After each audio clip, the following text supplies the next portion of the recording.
drunk driving is one of the biggest threats to road safety in South Africa. Over the weekend alone, 261 people were arrested by Johannesburg Metro Police for driving drunk in the city. South Africa has a challenging, ever-rising death toll on our roads. Horrific pictures of accidents on our roads and various campaigns have so far not been able to reduce the carnage. More than 1,350 people died on the roads over the 2014-15 festive season alone, and alcohol abuse is being said to be a major contributor.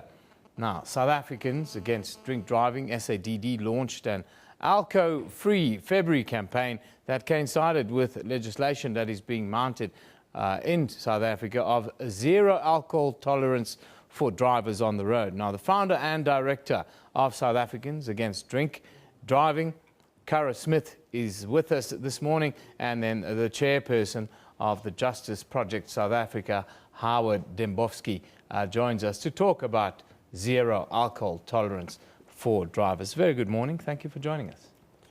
Morning. Can I start with you? Zero, you say drinking and driving is not an accident at all, and you want zero tolerance for any drinking on the roads. Yes, we certainly do. We feel people should drive if they're absolutely sober. They should have zero alcohol in their body. But we really accept the fact that a blood alcohol level of zero is very hard, and we wish that we could stick to the 0.05 that we've got at the moment, which actually is best practice. But unfortunately, it's not being enforced. So I think the only thing that will work in South Africa is zero, because people don't seem to understand what a drink is, what a unit is, and what it comes to. People say, I drank 6 quarts of light alcohol, beer, and I'll be under the limit because it's low alcohol. So I think in South Africa, I think we've got a very unsophisticated audience. So zero is the thing that really will make sense to them. How do you view that, Howard? Well, I think we need to be actually dead honest with one another here, and we need to say that we could actually take our government gazette and say that the alcohol limit is going to be minus 10,000 for all that's actually happening at the moment. In the 3 years, 2011 to 2014, 10,000 people were arrested by the JMPD, the TMPD, Gauteng Department of Community Safety, and the RTMC for driving under the influence of alcohol. In those 3 years, not one single conviction took place. And that is the big problem that we have. We, as Justice Project South Africa, would definitely support a lowering of the current limit and the institution of a zero alcohol tolerance policy. However, on a basis that if you have a small amount of alcohol in your bloodstream, you would be subject to an administrative fine, and only from 0.02 upwards would you be convicted of a criminal offense. However, and this is the big however, if we're not going to get enforcement right, if we're not going to get our trials right, if we're not going to get our evidence right, etc., we may as well not even bother. We live in a country that is ranked the 4th biggest binge drinkers in the world, the biggest drinkers on the African continent. This kind of policing has proven to not work. Shouldn't we align it with other programs within the wider populace and within the wider conversation that we have around alcohol, instead of trying to police people once it's too late? You know, so basically you're saying, should there be more education? Should there be more? The education by itself does not work. The only thing that really works is enforcement. So the education programs have been going. I agree they haven't been done correctly enough, but I agree completely with Howard. The only thing that really works is the enforcement. So we have to have the enforcement. We have to have the correct paperwork done so that when the offenders go to court, it stands up in court, that they then are prosecuted correctly, that licenses are suspended as is allowed, that they're given the correct fines, and that if they kill or injure, they automatically go to jail. So those are the things that really work. Education comes behind that, and it's a very small part. But the main thing that needs to be done is the tightening up between the police, the traffic officers, Department of Transport, and Department of Justice, and mainly Department of Justice. Enforcement works, Howard. Is that your view as well, that enforcement works? And my question is, shouldn't we be thinking about how do we get South Africans to drink less in general? Eben, we should be thinking about that, but that's a competency of the Department of Health, to be very honest with you. The Department of Transport, our law enforcement authorities and our courts have a responsibility to police laws. Let's not confuse things and start conflating whose responsibility is what. We do need to reduce alcohol consumption in South Africa. And in fact, if you have a look at the NIM studies where postmortems were conducted on people who were killed in road traffic crashes, 57% of those people were over the current limit of 0.05 by 3 times or more.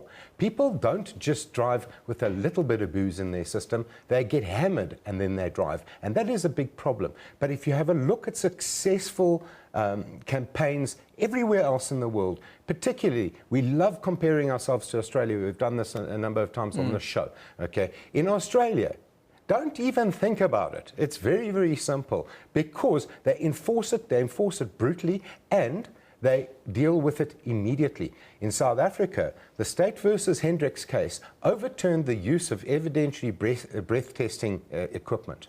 As a result, it has stalled prosecutions in South Africa to the extent that we get nowhere. Why? Because our state pathology labs cannot turn out blood test results within a reasonable time frame. And that is the big problem. We need to get evidential breath testing back in, and we need to employ best practices which actually say it's not the harshness of the sentence, it's not how many people are convicted, it's how immediately they are actually dealt with that makes a big difference to prosecuting these cases. Following through on the arrest, you say, is what we need to do in the short term in South Africa. Now, ma'am, Easter is just around the corner. What would you like to see happen in the run-up, not just Easter weekend when we see the roadblocks, but in the run-up to these kinds of peak periods that we have in South Africa?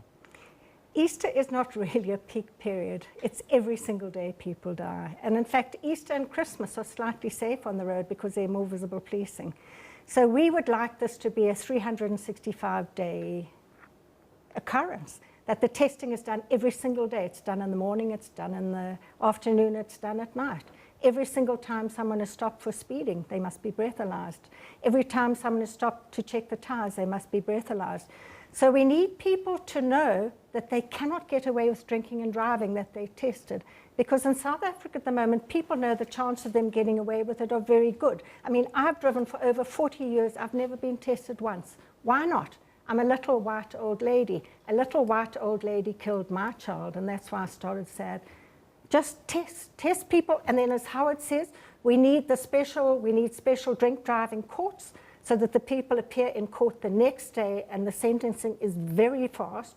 Licenses are suspended, or otherwise they have alcohol ignition interlocks installed in the vehicles. Final remarks, Howard. You cannot use a sledgehammer to kill an ant. It's not a good idea ever. What we need to do is we need to get the basics right. We need to get the message out to people there that if you drink and drive, you might not care about anybody else, but you could kill yourself. So you know what? At least have a sense of self-preservation. Yeah. I think quite often that's the furthest concern people have when they have a drink. But the thing is that we've socialized ourselves in South Africa for this to be quite acceptable practice, and maybe the harsh follow-through is the way to look at this. I thank you, Caro Smith and Howard Dembovsky, for joining us today to talk about the scourge that is drink driving, and drinking in general is a problem we have South Africa. We drink the most on the African continent, 4th most in the world when it comes to binge drinking, which is also the most destructive to families, most destructive to our children. Finally, as our guest said, most destructive to ourselves. Here are some of your views. At SABC Newsroom is where they've been coming through. End Drunk Driving says, alcohol justice, DWI drunk driving, slap on the wrist, they'll do it again. Put them in the pen, they'll think again. Yes, that kind of makes sense. That's where we're at. Crackdown. Uptown Skotani says, if they trace alcohol in your blood, you're going to be locked up. Hashtag zero alcohol. Zero alcohol, not even one beer. How do I report a drunk driver? That is a good question, D. Fizzy. How do you do that, Howard? Tell us quickly. Phone 10-111 because they're going to do that. Otherwise, you can phone the RTMC's National Call Centre 0861 400 800 and you can report those people. Thank you very much. Well, that is